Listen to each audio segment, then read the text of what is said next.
Black Parade is the name of our new album coming out in October. The Black Parade is also the name of our alter ego on this record. This was a really difficult record to make, and there was a certain point where it was so dark for us that it felt like we needed to become much more than brothers. We had to be there for each other in many more ways, and we also needed to become a new band.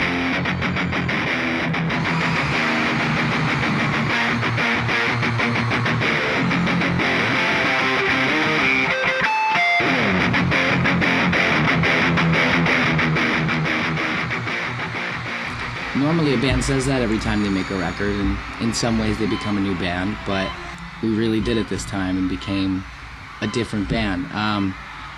But, you know, make no mistake, we are My Chemical Romance still.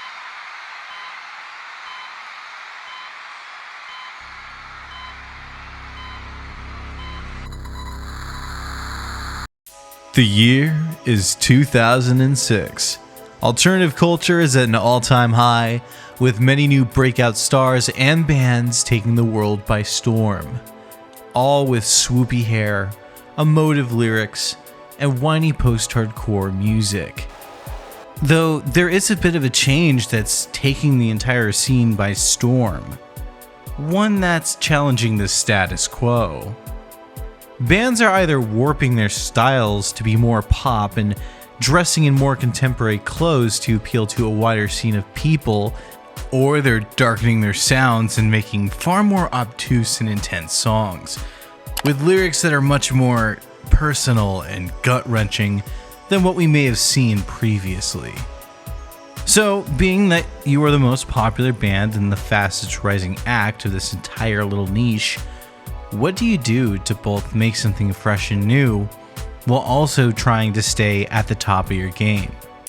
It's pretty simple, actually. You release one of the most popular and influential rock albums of the 2000s.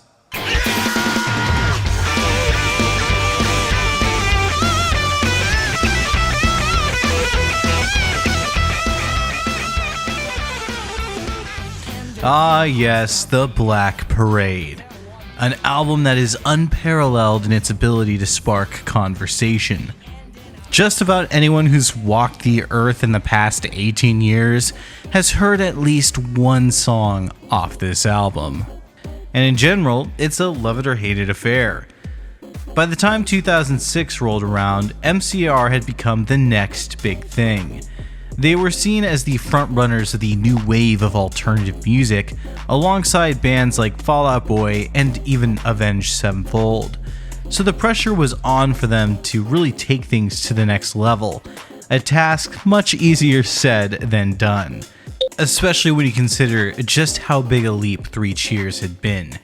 Not only for just My Chem themselves, but for the whole emo wave at large, as that album more or less opened the floodgates for smaller artists of that time to start getting much more mainstream attention and recognition than ever before.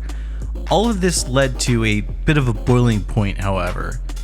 After wrestling with their personal demons of addiction and poverty, and fighting tooth and nail just to hit it big with their first 2 records, the now famous My Chemical Romance was in a prime position to move forward. And being that this would be album 3, they also knew that releasing an album in the same style that they had been working with wouldn't really cut it here. And this would spark a bit of a dilemma that would put them between a rock and a hard place. Because a gamble needed to be made. Do they take a massive risk for high rewards and accolades? Or do they just do a safe bet and just coast? Ride the wave that they were on until the star fades? But as history goes, they would actually opt to take the bet rather than play it safe. They put all their chips down and they bet it all on black. So why don't we talk about that? Without further ado, why don't we talk about the haunting beauty of My Chemical Romance's Black Parade?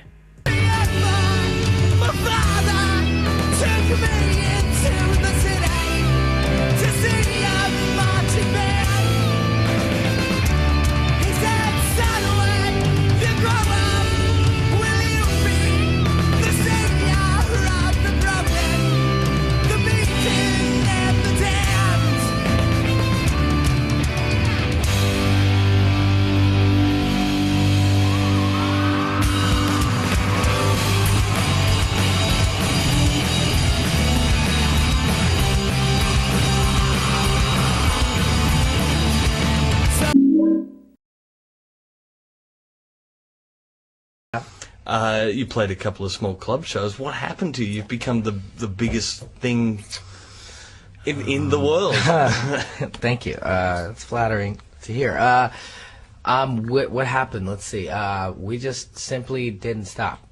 We finished touring. That was to be the end, really, of touring that had started since the band got in a van. So we're talking at that point, I guess, 2.5 straight years of touring, maybe 3. We stopped, and instead of like resting for a prolonged amount of time, we just had the holidays off, and then got back in a practice space in New York together, and made the record of our dreams. We try to make something really honest, really progressive, really special, and really pure, and to make one of the loudest forms of self-expression that we'd heard in a long time. So. Yeah, right. Coming off the success of 3 Cheers, My Chemical Romance had entered into an entire other world. No longer bumming it out in vans and playing to bars and small venues. Gerard and crew were now busting it across the entire world, headlining festivals, selling out theaters, and rolling in cold hard cash, as well as endorsements from major brands. From the outside, you would expect all this success to be met with a sense of accomplishment and pride, but instead it would end up building a harrowing emotion within the band, and that would be the pressure to really produce and create something that could not only make their fans happy, but top what they had already done. But as the old adage goes, you can't produce a diamond without pressure. And this circumstance would be more or less what propelled the band to push so far ahead of what they had previously done. Where 3 Cheers took what was built on bullets and refined and polished the sound into something much bigger, the Black Parade would more or less have to be a complete reinvention on every level. And this would even include what we would see on the surface. While I will get more in depth on aesthetics later on in the video, they started out by shifting the colorful flamboyance that they were known for and traded it for a monochrome uniformity, and began flipping the script on just about all of their past work. The last 2 records had focused on trying to innovate and bring new elements to what was at the time a burgeoning new sound. For album 3, they would take the opposite approach. Gerard and Ray in particular would look to the past for inspiration, deciding on taking key influence from the theatrical glam rock artists of the 70s and 80s, in particular David Bowie, but most predominantly Queen. Queen's influence can be heard from start to finish on the Black Parade. But another artist that would really come into high gear for them there would be Pink Floyd. They would take a lot of conceptual elements from their music and structuring from their songs, and Pink Floyd would also be one of the bands that they would pay homage to directly by doing a shot-for-shot recreation of the opening scene of The Wall in their video for teenagers.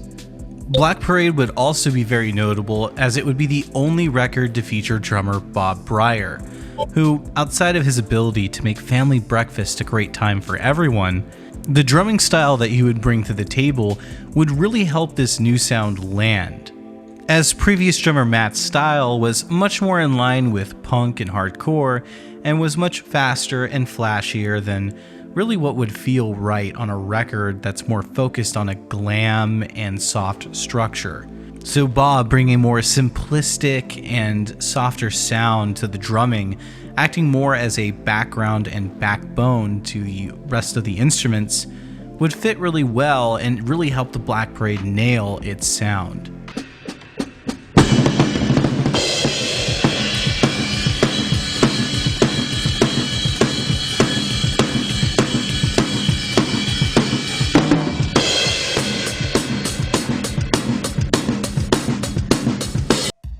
The album was written and demoed in the famous Paramore Mansion, an infamous location for both of its statuses as a haunted estate and also a historical landmark.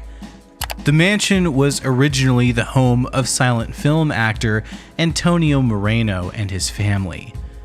That was until his wife died in a car accident.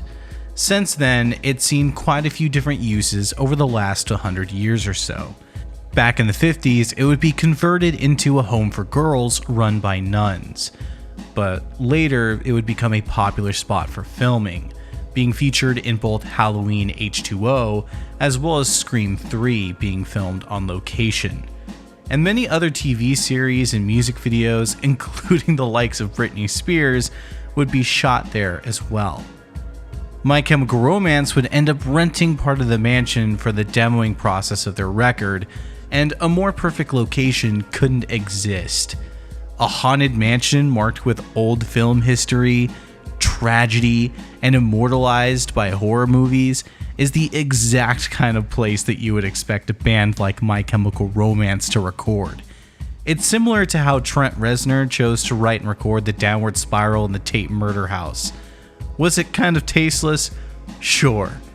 But it fit the vibe perfectly for what they were trying to do, and is the kind of thing that you would expect out of an eclectic person like Trent Reznor. The mansion would deeply influence the direction that the band would take with their tone and overall atmosphere of the music. Right away, it felt like this place was going to consume you, and eventually it would. There were so many hallways that seemed to lead somewhere very dark, stairways that led to places that were very cold, and the whole place was cold. The whole place seemed haunted. We figured this would work for us. We all drew numbers to see who got which room, and it almost seemed like the house chose which one we got, because each room would really fit each guy. Except Mikey. His room was terrifying to be in, and I couldn't exactly tell you why. It just had a vibe to it. The next day, our gear arrived and we set up. You could tell no one had slept very well on the account of the cold, or the fact that you always felt like someone was watching you. The track Sleep, in particular, would include a recording of Gerard talking about his experiences in the mansion. They're not like tremors, they're worse than tremors, they're these terrors. Workplace night, they're not like tremors, they're worse than tremors, they're these terrors. Clipping my throat, squeezing. Mentioning his nightmares, sleep paralysis, and feelings as if he was being strangled. Frank would also mention his own experiences in an interview. I heard things, but I just thought it was like a raccoon in the walls or something. And I found out later that that Merle Haggard had stayed in my room when he was making a record, and he was visited by what he said was a spirit of a young lady, and they would write songs together in my room. Damn. I didn't meet her. Unless she was trapped in the walls, and I was like, it's a fucking raccoon. Yeah, maybe. I don't know. This fucker thinks I'm a raccoon. If that was her, she has a terrible voice. But like I remember, like I read something about like Mikey was having a hard time, but I also like I'm curious like because Gerard like Sleep came out of that too because of his like what night terrors that he was having. All right, so that's funny because so Mikey freaked out. But I really do think that if there is a spiritual, paranormal like wavelength or something like that, I think it plays into things that are going on with you. You know what I mean? And I think that's how it manifests itself. Maybe. But yeah, Mikey had a really rough time. I know that he had to stay in G's room basically the whole time we were there. G did have night terrors. I've experienced sleep paralysis only twice in my life. Though the worst of it would end up coming for little old Mikey, as he had already been dealing with his own mental health issues at the time, and getting stuck in what the band claimed was the most haunted room in the mansion, while also writing and recording a depressing album about grief and death. Well, it all culminated in him having a bit of a breakdown and briefly leaving the band. Though he would end up coming back after he heard the track Famous Last Words, whose lyrics were partially written about him. Now, when demoing was complete and the album hit its full-on production stage, Rob Cavallo would come on board for producing. He was known for his work with the Goo Goo Dolls, a band whose influence was heard all over the softer side of the Black Parade, but Cavallo was also famous for working with Green Day on just about all of their standout albums, making him a great fit for a band like MCR, who existed in both the more emotional rock category and the modern alternative scene. and his influence can be heard all over the place, helping to give a level of polish and professionalism that really allowed for the Black Parade to achieve its timeless sound. This record, I feel, the thing about My Chemical Romance is that every time they make a record, they jump very far ahead. It's not simply just the next record, but I feel that it's 3 jumps ahead sometimes. So, of course, with this record, it's no different, and it's almost as if we got in a time machine and made the 6th or 7th record. The Black Parade is an epic, theatrical, orchestral, big record that, you know, is also a concept album that has a very set story in it, but also as you listen to this record, the layers of that story peel away, and what you're left with at the end is a story about mortality and our own mortality. Now, before we get into the album, we do need to talk about its story, as the Black Parade is probably the most cohesive and disciplined record by the band, at least in terms of its story to the listener. Both Bullets and Three Cheers were also conceived as concept records, but if you've listened to them or even just watched my previous videos, then you already know that they're loose at best and kinda just themed at worst. Because with both, only a handful of the songs play into their overall stories, and almost all the other songs are more so just mired in the personal experiences and musings of Gerard. The Black Parade, on the other hand, tells its story with just about every track on the album. And sure, Gerard's personal lyricisms and musings still show up, but they actually play into the story of the main character to the point where it never feels like it's taking away from the concept. Now, the story of the Black Parade is a tragedy. It's the tale of a man dying from cancer and entering the afterlife, reminiscing and reflecting on his life, relationships, and where he's going now that he's dead. The title track, The Black Parade, references the way death appears to him. In the world of the record, when you die, you're taken into the afterlife by reliving your fondest memory. Even at the very beginning of the record, the album wastes absolutely no time in setting its tone for just how this story is going to play out. We start, ironically enough, with a track titled The End. If you look in the mirror and don't like what you see, you can find out firsthand what it's like to be me. So gather round, piggies, and kiss this goodbye. I'd encourage you. The song picks up right as the narrator, or as he's known in the story, the patient, is experiencing some of his final moments, reflecting that his time has come and, in a sarcastic and rebellious fashion, mocks the very nature of grief and funeral traditions. Another contusion, my funeral jag. Here's my resignation, I'll serve it in drag. You've got front row seats to the penitent's ball. When I grow up, I want to be nothing at all.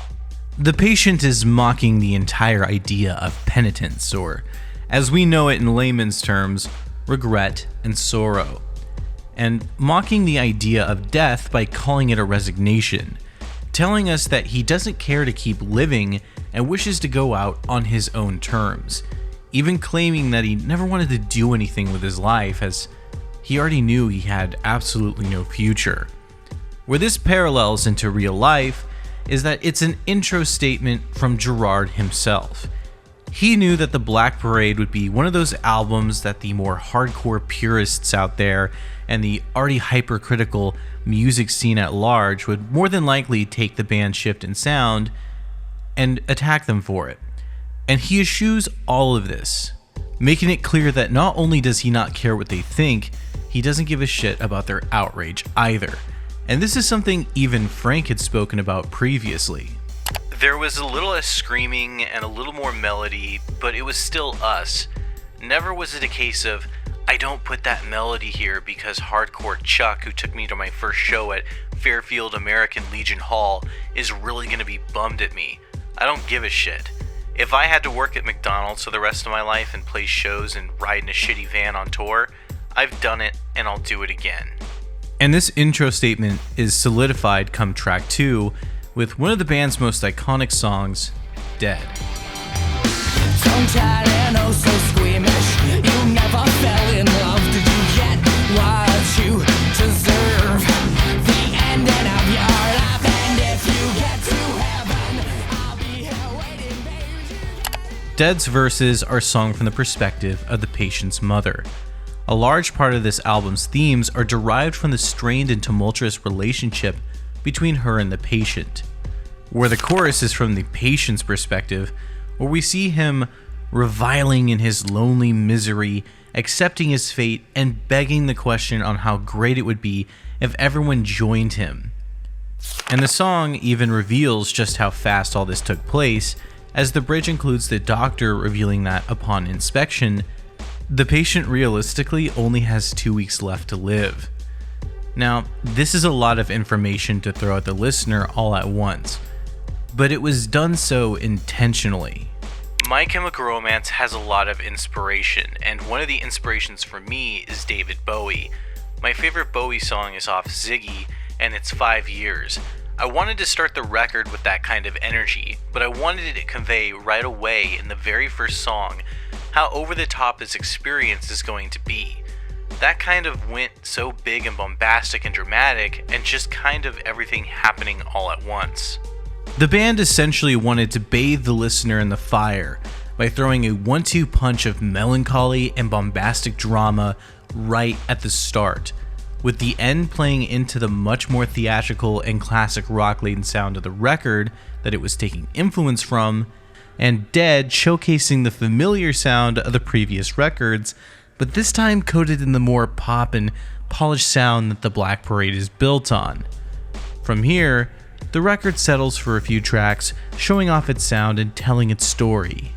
This Is How I Disappear is a song where the patient writes a letter to a former lover, where he laments but refuses to explain his unforgivable sins and essentially begs them to keep his memory alive, as without them, he would fade away.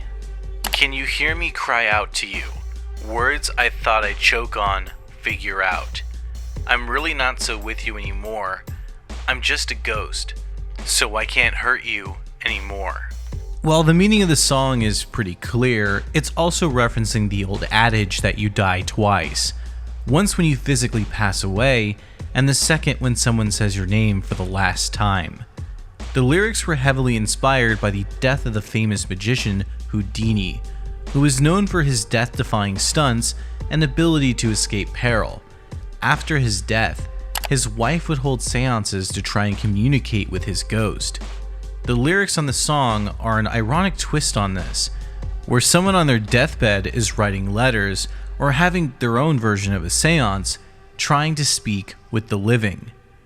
Now, the next track, The Sharpest Lives, serves as a bit of the other side of the coin to This Is How I Disappear, where the patient finally speaks about his life of debauchery and alcoholism. Well, it rains and it pours when you're out on your own. If I crash on the couch, can I sleep in my clothes? 'Cause I spent the night dancing, I'm drunk I suppose. If it looks like I'm laughing, I'm really just asking to leave.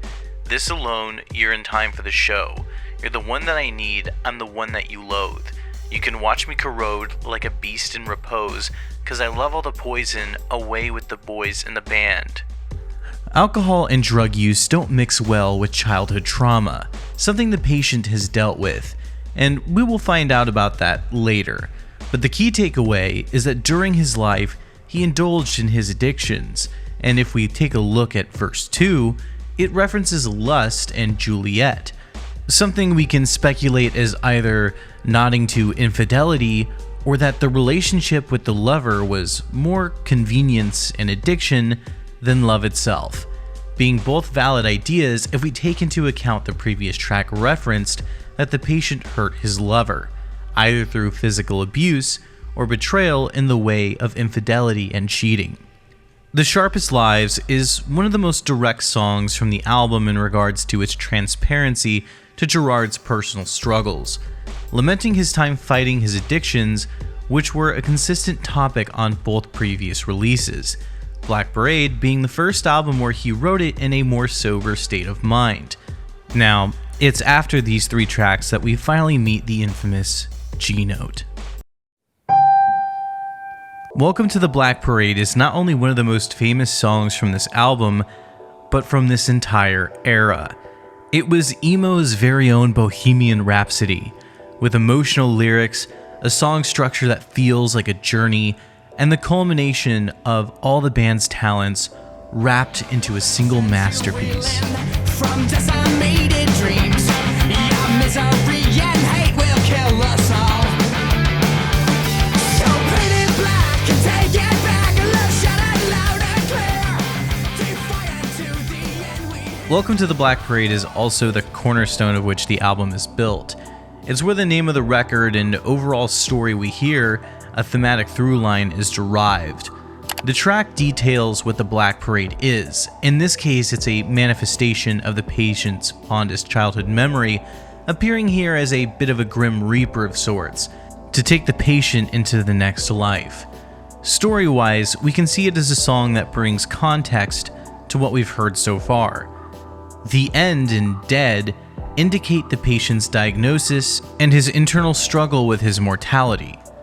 This Is How I Disappear is a song that is pleading for someone to keep his memory alive once he's gone, and The Sharpest Lives is telling of the sins and mistakes of his life.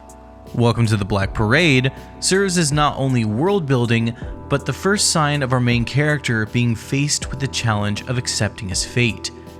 And it's here where the album also lyrically takes a direct turn. A lot of the panic sadness that has been expressed across the album begins to shatter, and much of the remaining songs that follow explore the patient facing his trauma and regrets with a sense of anger, bitterness, and solace as he slowly accepts his fate. The following track, I Don't Love You, is a prime example of this. The song is written the way that you would expect an upbeat love ballad to be, and it's also here where that previously mentioned Goo Goo Dolls influence really shows up. Sometimes I cry so hard from pleading, so sick and tired of all the needless beating. But baby, when they knock you down and out, it's where you ought to stay. And after all the blood that you still owe, another $1's just another blow. So fix your eyes and get up, better get up while you can. This song, again, recontextualizes what came before, describing the tumultuous on and off relationship between the patient and the lover that he wrote to in Disappear, showing just how dysfunctional and broken that relationship really was, and further revealing the patient as this morally gray at best and outright repugnant at worst character.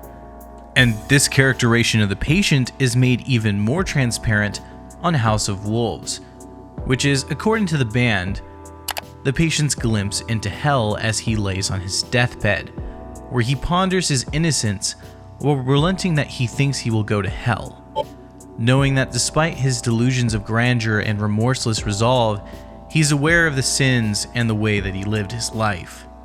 House of Wolves is also notable for being one of the biggest left turns on the record musically, keeping that fast-paced MCR sound, but recreating it in a way that sounds much more reminiscent to Stray Cats and Brian Setzer as a whole. run like the devil 'cause they're never gonna leave you alone. You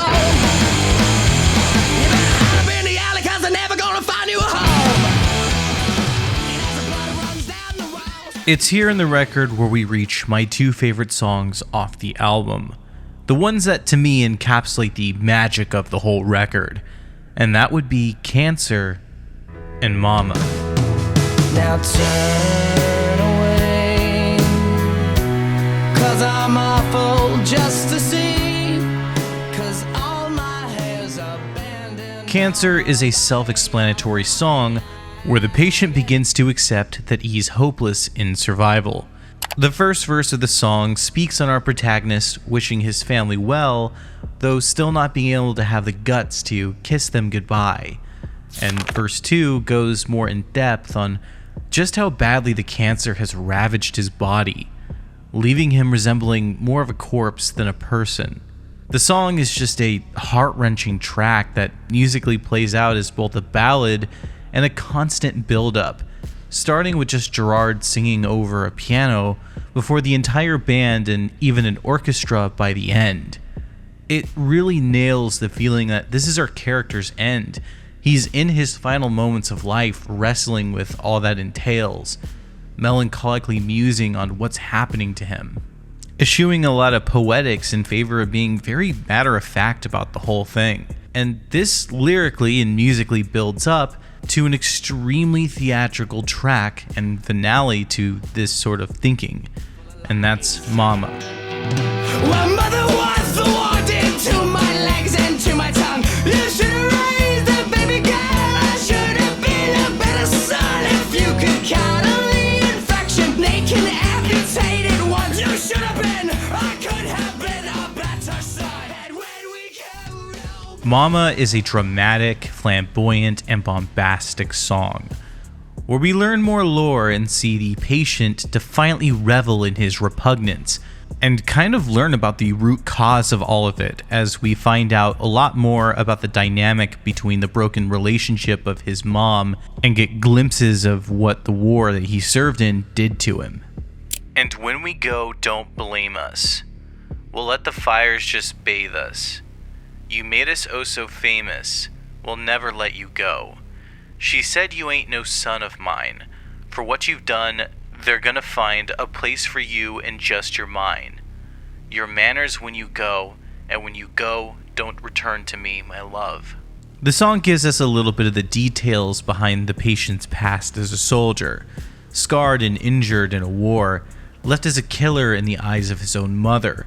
And it's easy to see just how this, once again, recontextualizes everything that we've heard up to this point, with the patient's experiences at war possibly leaving him with PTSD and other mental struggles. It also explains why in the song Dead, well, why his mother essentially taunted him in his peril, claiming that he would get what he deserved. Because in her eyes, in her view, her baby boy died in that war, and all that's left of him is a killer. And well, it's this. That feeling of rejection by the person who's supposed to love you no matter what. The person who's supposed to be your mother. Leaving you on a path of remorseless anger, refusing to accept the wrongs that you've committed in the face of an accusatory figure who in your eyes is meant to accept you no matter what. That is what really defines the patient and his repugnant and disgusting past that we hear about in regards to his previous relationships, his own self-views, and everything else. And this is all culminated and plays directly into the next song, Sleep, which in many ways can be seen as the patient's true death in the story. I'm sorry for what I've done. When through it all, how could you cry for me? 'Cause I don't feel better. Sleep is another one of the standouts on the Black Parade, and MCR's discography as a whole. It's a powerful anthemic song that is both uplifting in its sound, but biting and callous in its lyrics. Some say now suffer all the children, and walk away a savior, or a madman and polluted from gutter institutions. Don't you breathe for me, undeserving of your sympathy, 'cause there ain't no way that I'm sorry for what I did. The lyrics here find the patient accepting himself fully, as an unsympathetic beast, but also as a person who has no regret or remorse for what he has done in his life, understanding that some will see him a hero, and some will see him as nothing more than a monster. His apathy lying in the fact that he has resolved himself to his fate in death, and even in his belief that he will burn in hell. Hence the chorus and title of the song being Sleep. In many ways, it actually reminds me of one of my favorite quotes from my all-time favorite movie. In the film Old Boy, our main character is a likable yet flawed man who ends up being trapped in an unfair and awful fate, only to be released from it to suffer more. Blamed for crimes and sins he didn't commit, though as we learn more about him, we see he isn't the most savory person after all. And like the patient, has led a less than savory life. If you're familiar with the film, then you know this is the only real similarity between the patient and Odesu, with their circumstances and actions being far different and very uncomparable. But the movie does have a reoccurring phrase that reminds me a lot of the song Sleep and The Patient as a whole, and that would be, even though I'm no better than a beast, don't I have the right to live? From here, we hit the ending stretch of the record, and the song I shit on 2 years ago, and I still stand with my initial opinion on. Teenagers is a song that is both beloved and reviled depending on who you ask. It's one of the radio singles, and in general, it's one of the weakest off the record. Its lyrics have little to no relation to the overall story, and it's mostly a track where Gerard speaks on his negative experiences as a teenager. He never outright states this. It's also probably a product of how he felt about his own fans at times. Teenagers is by no means a bad song. Honestly, its biggest sin is just being sandwiched here at the end of the record and just feeling as out of place as it is, considering it has basically fuck all to do with the actual album, and in general it's just okay. It's mid on a album that has otherwise been fantastic. Now, Disenchanted, on the other hand, is a far different story. The crowd that gave me heartache to sing, it was a lie when they smiled and said you won't feel a thing. And as we read Disenchanted serves as the final acceptance of death, where the patient leaves himself in a place where he not just relents life, but also finds that it's overrated. It's an apathetic ballad, and a track laced with beautiful and uplifting music, fused with poisonous and bitter lyrics. And while this would be a truly depressing note to end off the record with, it's mostly here to serve as the calm before the storm, the build to the finale. And what a finale we have ahead. The final song on the record that closes out our story is the open-ended conclusion, Famous Last Words. I am not afraid to keep on living. I am not afraid to walk this world alone. If you stay, you'll be forgiven. Nothing you can say can stop me. The track is an explosive and uplifting song musically, but where many of the previous songs in the style have maintained lyrics that contrast with their tone, Famous Last Words is a song about hope and acceptance. 'Cause I see you lying next to me, with words I thought I'd never speak, awake and unafraid, asleep or dead. I'm not afraid to keep on living, I'm not afraid to walk this world alone.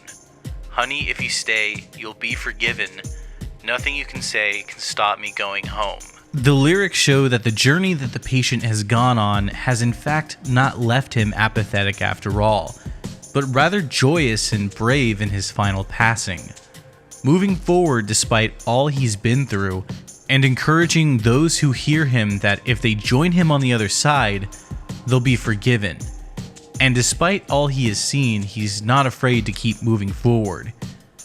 It really gives the album an uplifting and powerful conclusion, where we see that in the end, despite all the pain, despite all the trauma, and the unfairness of the patient's life, he can still find peace at the end of the road. While most people take the song as being open-ended, I think it's a little obvious that this is the patient accepting his death and passage to the afterlife. With the references to being on the quote other side and the inner peace he found, I think it's safe to say that this is the end of his life, and he got what he deserved. Well, I want to know what scares you. I want to go right down the line. What scares you? Tons of things scare me. Yeah. Oh, I have what's it called? Tryptophobia, which is fear of needles. Yeah. Fear of needles. I'm afraid of large bodies of water. Really? And sharks. And ghosts. But his favorite movie is? My favorite movie, Jaws, though. That's weird. Oh, shark. It definitely has to be spiders, I would say, and like confined spaces. That's a claustrophobic stuff. Yeah, it's not very good. Large bodies of water and flying. Balconies and spiders. Balconies. Okay, that's a new one. And patience? I'm dead. Now, much like Three Cheers, the Black Parade's success was heavily predicated on the band's marketing and aesthetic. Where it actually differs is well, in its devotion and discipline to the concept behind the album.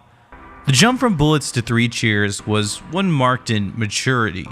It was the band going from minorly fitting the image behind their music, but still relatively looking like normal guys, to dressing up in color-matched outfits with a defined and unified aesthetic. But both these eras were distinctly defined by their, at the time, modern look, with a comic book vampire aesthetic, veiled in deep reds and saturated colors, reminiscent of what you would see in the pages of books like Hellboy or 30 Days of Night. The Black Parade, on the other hand, really eschews all the flamboyant flair and vibrancy, and trades it in for a monochrome color palette, and again, a uniformity, but this one with actual uniforms. During this era, much of the band would mostly clean up their punkish look, and while they still looked mostly alternative in their fashion, they would don more traditional aesthetics and each wear black marching band uniforms, fully embracing their characters that they play on the record by becoming the Black Parade themselves. This was a really difficult record to make, and there was a certain point where it was so dark for us that it felt like we needed to become much more than brothers. We had to be there for each other in many more ways, and we also needed to become a new band. Normally a band says that every time they make a record, and in some ways they become a new band, but we really did it this time and became a different band. But, you know, make no mistake, we are My Chemical Romance still. It's just our alter ego for this record. They would even market some of their tours on the record by calling themselves The Black Parade rather than My Chem. Something met with mixed reception, but a bold choice nonetheless. By essentially recreating themselves from the ground up for this record, they were making a statement similar to what's heard on The End. They didn't care if people accepted it or not, or if people felt betrayed by the new direction they chose to go in. They were fully committed to this project and willing to experiment and shift everything about themselves as long as it served for the promotion and experience of the album, even if that meant alienating their audience. Something that really shows this off best is the artwork around the record, featuring illustrations showing the imaginative and harrowing depictions of the patient and the world that he existed in. All this was done by James Jean, who would go on to work with Gerard on Umbrella Academy, doing all the covers. Which works really well here, since his style and entire way of doing things kind of creates this odd feeling where it both feels fresh and new and very stylized to the 2000s, while also retaining this very old school and almost 1800s vibe to everything, making every character and every page that he makes really seem timeless and essentially ambiguous as to what time period it takes place in. Now, in the previous video, we talked a lot about the music videos that were produced for Three Cheers and just how much they really paved the path heavily for the band to find popularity with how theatrical and well-made they were. And the Black Parade is no different. But in many ways, it feels like a complete inversion as to what was done in the past. Aside from Teenagers, which was the final music video produced for the record, and also the most disconnected song from the overall tone of the story, all the other music videos are completely divorced from the heavily saturated and vibrant color scheme of the past videos, and especially when compared to the really flamboyant and colorful style of what would come later. The live video for Dead, as well as the music video for I Don't Love You, were shot in black and white with more simplistic videos than much of what the band had already done. And while some may see this as a step down, it's, as I've said more times than I should have at this point, disciplined and in service to the concept, letting the songs that have more bright and cheery sounds keep the grim and depressing tone of their lyrics. I Don't Love You in particular looks like it could have come out of almost any decade, from the 80s, the 90s, the 2000s, or even the 2010s. Maybe even the 2020s in some degrees, and that's all due to the very simplistic and more minimal way that it's shot and framed, especially with that black and white color scheme. Compare this to the previously mentioned Teenagers, which is not really trying to do any of that, and Teenagers very much looks like a mid-2000s music video, especially with the way that it's color graded and the contrast and the saturation. It looks great, and I actually do like the video for Teenagers despite my distaste for the song, but it fits well. But that's the thing, it fits well for its time, which was the kind of the case for a lot of music videos from bigger bands during this period. I mean, look at any Panic at the Disco video or even Fall Out Boy video, and they very much look like the mid-2000s, which is frankly something that can be said about the other two videos for Black Parade, but that doesn't mean that they're not great. Welcome to the Black Parade and Famous Last Words are the other two videos that really focus on telling the story of the record rather than just fitting the tone like Dead and I Don't Love You do. And these videos go hand in hand with one another and can really be seen as a two-parter, telling the full story of the record in a much more condensed fashion. While Welcome to the Black Parade is not in black and white, it is color graded in a way that keeps the monochrome motif going on. The entire thing is very muted and gray, and even the vibrant colors that do pop through, like the reds, still show themselves as very muted and drab. And it goes to serve just how cold and lifeless the events sung about actually are. The whole thing has a very Tim Burton vibe to it, and given the large crossover of My Chemical Romance and Tim Burton's fan bases, I can't sit here and pretend like this is just a coincidence, and it's more than likely the direct intention. Now, Famous Last Words, on the other hand, is probably the most vibrant of all the videos. While its colors are still relatively muted, only really adding some more browns to the color palette, and the fire as we watch the float and many of the props from the previous video burn, signifying the culmination of the acceptance that is spoken about in the lyrics, it does serve as a whole to really feel like the finisher of the record, or the finisher of the story in this case, since it was the second music video. And it was this brave shift in tone and aesthetic, much like with Three Cheers, that would end up doing a lot to really push the band forward and bring them a ton of new fans and credibility. The best way to put it is the videos along with the album itself feel timeless. They're classic, yet fresh. And this was the intention, according to Ray Toro. Something that 20 or 30 years from now, parents could play with their kids and say, "This was what I was listening to when I was your age. Check it out. It's still cool." We wanted to make a record you could pass down. There's a lot of music out now that just doesn't feel like that. Yes. Bob got a third-degree burn. I got torn ligaments. It was here's what happened. We shot two videos back-to-back. The second video involved a lot of fire. And we were very close to the fire, and it made us a little nuts. It definitely got like Lord of the Flies at certain points, and dudes were definitely trying to kill each other. You had to be there. You had to really be. When you see it, I think it makes more sense. But yeah, we got really injured. I'm still walking with a cane. Bob's burn is now infected, I believe. Yeah. So it's like green and black. It's green. It's awful. It's green and black. Yeah. Yeah. Right, that's what we said. Yeah. He said he's going to try to cut out the infection with a knife Nice. tonight. I don't know. The Black Parade can easily be seen as the band's highest point.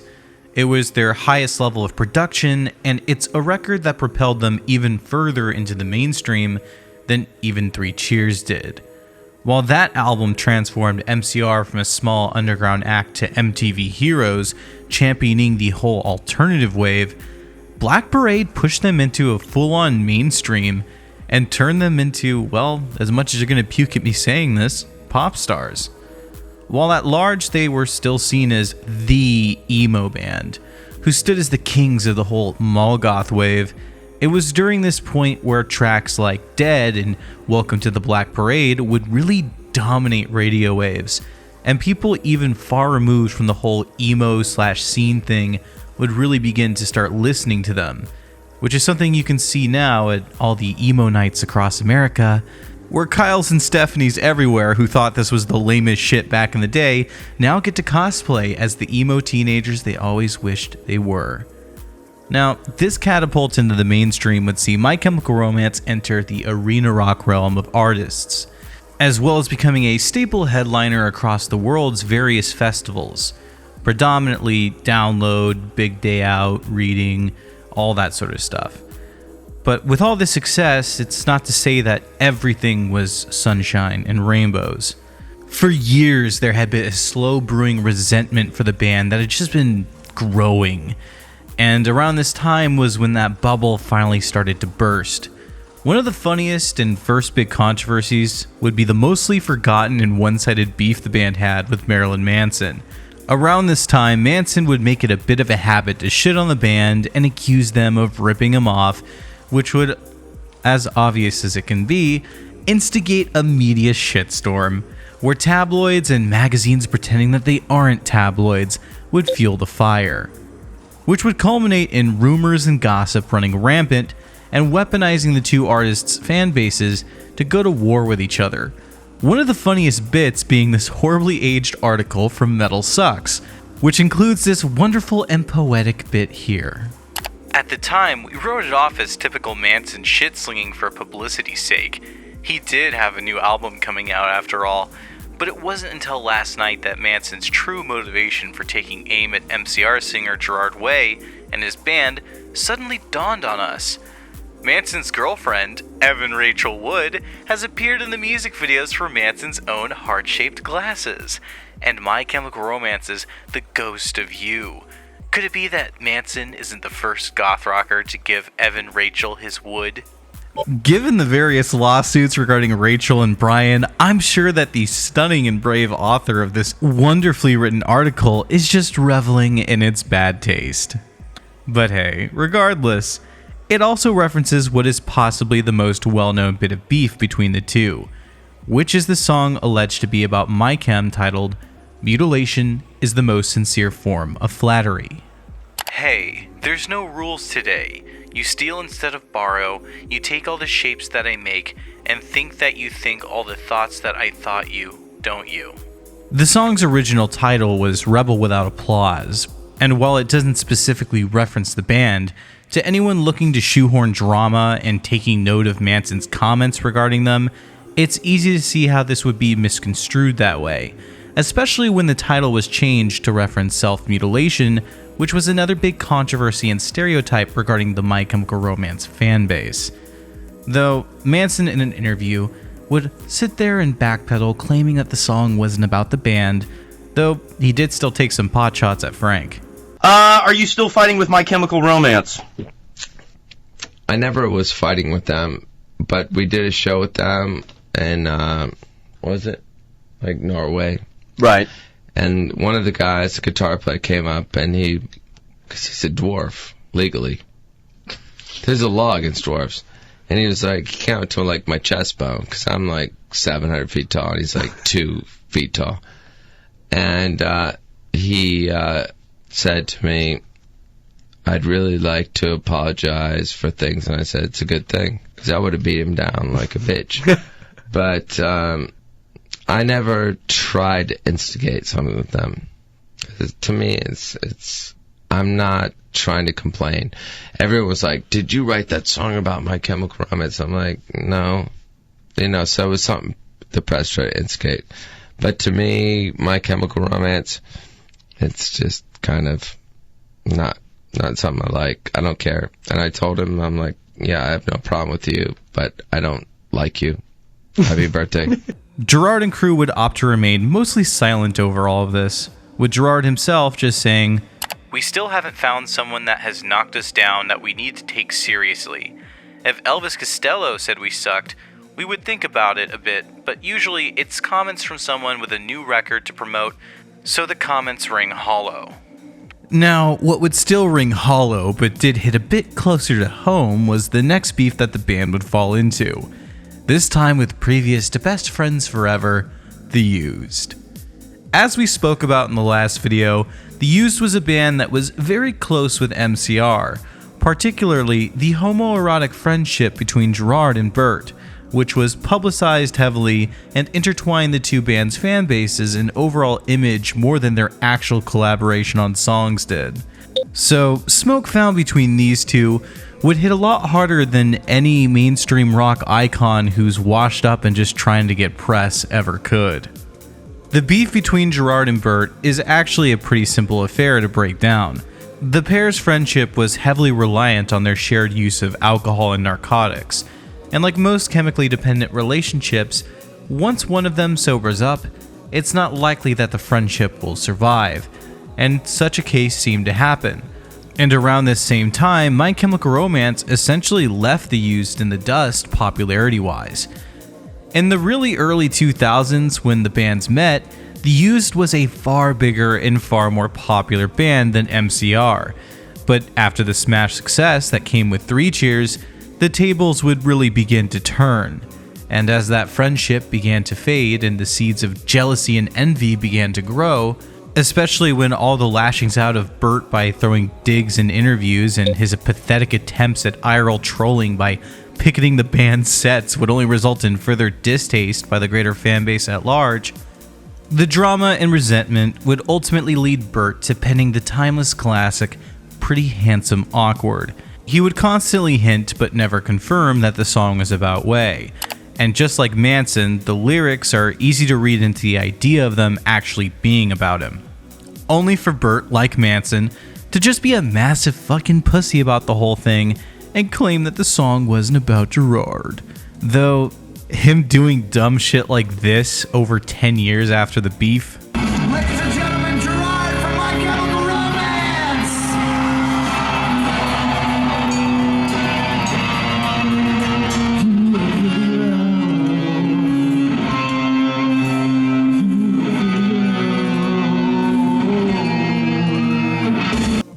Only to follow it up by begging to be an opener for the band before they're even back together, while then going right back to bitching and moaning.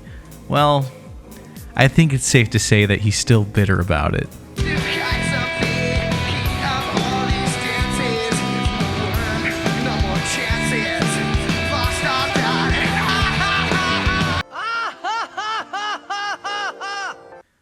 Was the way I see that good, Bert? Come on, you can tell us. Is that why you're so upset? Well, I'm sure I'm missing some side quests here and there, because around this time, everyone was taking pot shots and attacking the band. The last really big controversy that actually mattered and wasn't just from some nobody bitching would be the media firestorm that the British rags The Daily Mail and The Guardian unleashed. These two would weaponize Karens everywhere by spending multiple years writing hit pieces on the band and about how their fans were a bunch of self-harming cultists. This would end up in an actual protest march in support of the band, and while overall this controversy and relative slander would end up fading into obscurity and being seen as a puritanical joke like Jack Thompson's crusade against video games back in the day, at the time it was a big deal, and only emboldened detractors and critics of MCR and the greater emo scene of the era. But as it stands, My Chemical Romance would still end up on top, with their star only continuing to rise and their prominence in pop culture being all but cemented, as these sorts of attacks on artists typically end with them being immortalized as rebels, the same way it did for many of the artists who came before them. The success of the Black Parade and cultural dominance that's still felt by it today has never come close to wavering. And in 2008, to cap off the era, My Chemical Romance would film their live DVD, The Black Parade is Dead, ending the era and cementing it as an all-time classic. Though, the years following this would result in some of the most tumultuous and unstable years in the band's career, as success isn't always what it's all cracked up to be, especially when your mental health and your desire to do something else really begins to take over. And, well, if I get any further, we'll get into spoiler territory for next time. So with that, I'll just say, that's another video for another day. But before we close out, there is something I'd like to show you.